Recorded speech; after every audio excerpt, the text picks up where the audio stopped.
But there's something about ground and food and protein and a greater good that occurs here. And I think after 2 years of it, I've kind of come to realize that that's a very real, tangible element that we see when we work with farmland and we work in agriculture.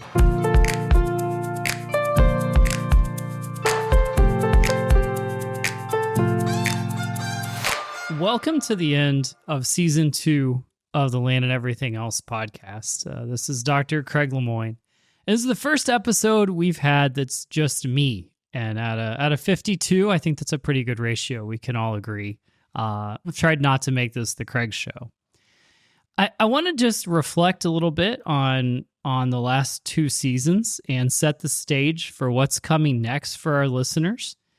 And to do that, I'm going to take a few steps back and share why this podcast came to be and what we hoped it would be and what it's turned into.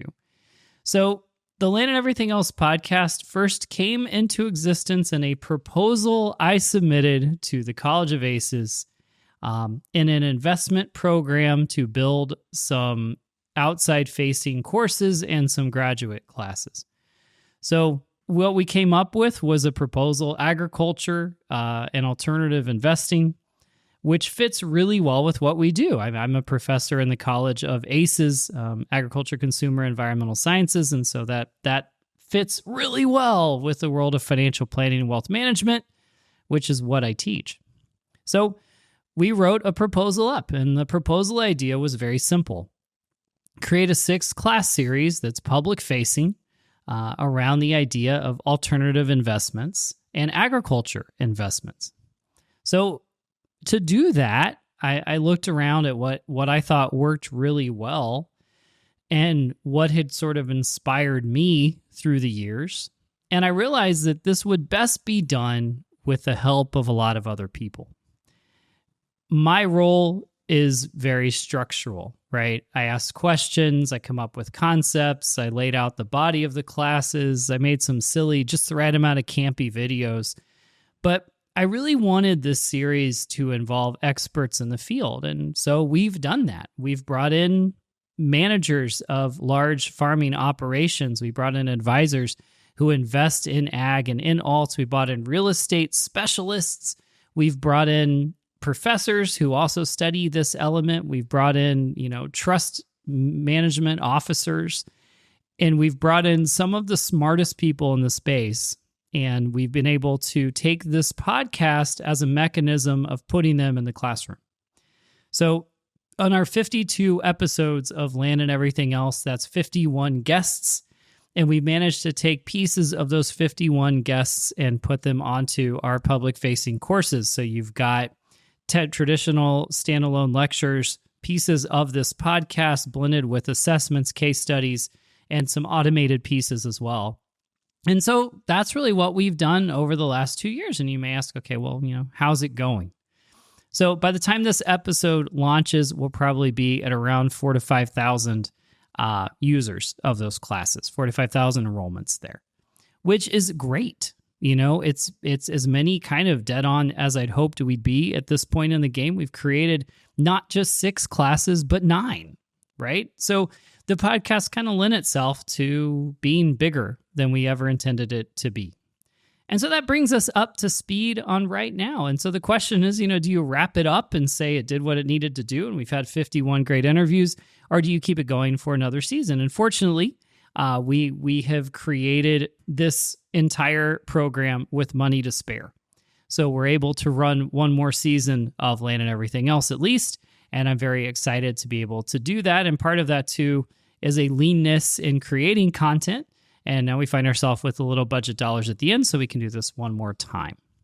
But it's been a really fun masterclass personally for me. And if you've listened to all 50 episodes, and I know a few hundred of you probably have, I hope you found it to be a real masterclass as well. I know more about alts than I could have even imagined 2 years ago. I know more about land, the protein chain, food supply, mapping, challenges that farmers face, challenges advisors and insurance agents face, working with farmers, taxes, than I ever thought I would have put together in a 2-year period. I would say professionally, I'm at peak Craig Lemoine as far as my knowledge right now in the space. So I hope you've gained that as well as we've gone through this.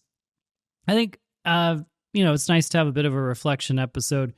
One of the biggest dichotomies in episodes was in the first part of episode 2, we had 2 back-to-back episodes on opportunity zones.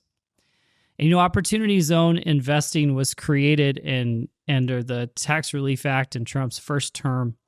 And the idea of an opportunity zone is to identify some acreage or, areas of town, let's say, that are in poverty and underserved, and then create an incentive for developers and capital to better that land, those buildings, and create more opportunities with that capital. And I think with opportunity zone investing was a really interesting perspective that in 1 hour, probably an hour and a half in Chicago, I talked with an individual who is responsible for tens of thousands of acres of managing corn and soybean land for a larger institutional, finance company. And that farmland then winds up in pension plans and institutional dollars. And we talked about what a great idea opportunity zone investing was and how it increased the yield and production in the field and created jobs from the fact that we're putting in, tile and occasionally solar and wind and those other assets to create more value to the farmer. And in turn, more value to the investment company. And the literal, he walks out, and we had this great interview, and it turned into a great podcast episode. And I get water, and I sit down, and I'm suddenly zooming in with 2 advisors from Detroit who couldn't be more on the other side of the political spectrum than the gentleman I just talked to. But yet, it was almost the same conversation, because we wound up talking about opportunity zones, how they've changed Detroit, how we have less crime, how we have more infrastructure and buildings, how we have nicer places to live, how we have green centers, how we have greenhouses where you can actually get fresh produce, the places that used to be a food desert, using that same sort of tax incentive investment structure that we talked about earlier. And that commonality really got me thinking about ag in a different way, right? I think a lot of the time when I first got into this, I had this conception that I'd worked in financial services with dentists and with doctors and cardiologist groups, and I kind of had this idea of how to work with small businesses. And needless to say, I know how to work with small businesses, help establish retirement accounts, make sure that the ownership is in the right method, that we have the right corporate structures. And then when one of those people wants to get out of the business, how do we navigate that sell? And then estate planning around the key players in those businesses. And those are very cash-heavy businesses, and they can be worth quite a bit. That was my experience before working with farms and farmland. And I think the big difference with farms and farmland is there's almost the structure and the advice you're giving might be similar to working with a medical group or working with a high net worth family. But there's something about ground and food and protein and a greater good that occurs here. And I think after 2 years of it, I've kind of come to realize that that's a very real, tangible element that we see when we work with farmland and we work in agriculture. So I hope you've gotten all that out of this too. I know I have. So some changes for the 3rd season. With our 3rd season, we're going to go to a monthly format instead of a bi-monthly format. So we're going to see episodes once a month. We're going to have slightly longer episodes, deeper dive episodes. Instead of having maybe 2 20-minute guests, we're going to shoot for 1 30 to 40-minute guest.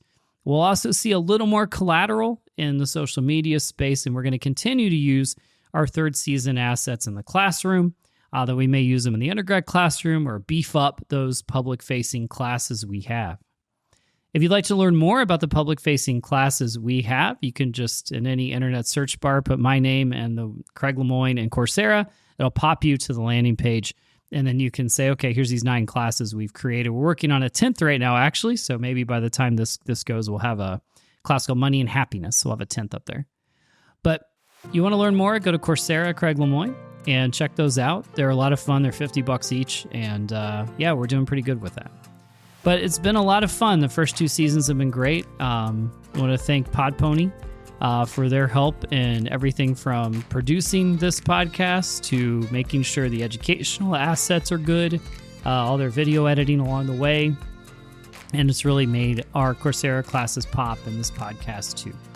So with that, we really look forward to seeing you in season 3. I hope you've had as fun as I have in the first 2 seasons.